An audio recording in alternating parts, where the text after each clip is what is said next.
Moi, je porte un regard tout à fait bienveillant sur les mouvements féministes. En Suisse, nous avons connu il y a 2 ans, et assez régulièrement, on connaît la grève des femmes. Les femmes font grève, elles descendent dans la rue, elles revendiquent. Et j'ai eu en 2018 l'immense plaisir de me retrouver parmi des dizaines de milliers de femmes a joyeusement défilé, je dirais, ce qui m'a beaucoup changé de l'expérience que j'avais comme une féministe qui s'est battue à une époque où les mouvements féministes étaient assez mal vus, on était assez isolés.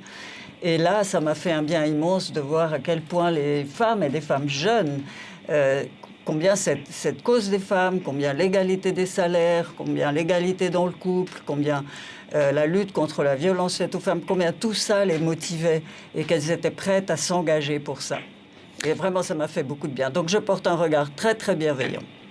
Micheline Calmiré, quand certaines féministes aujourd'hui s'en prennent au baiser volé, je cite, de Blanche-Neige, et à la limite demandent à ce que cette histoire, ce conte ne soit plus lu, vous souscrivez ou est-ce que vous vous dites là quand même, est-ce qu'on va pas un peu trop loin ? Bon, en ce qui me concerne, je déconseille pas à mes petites filles de ne pas lire Blanche-Neige. Je pense qu'il est important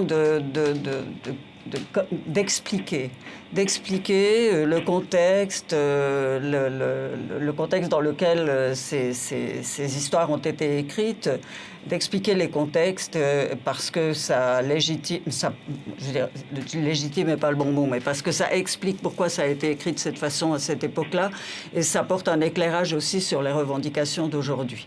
Mais en ce qui me concerne, je ne déconseille pas à mes petites filles de lire Blanche-Neige.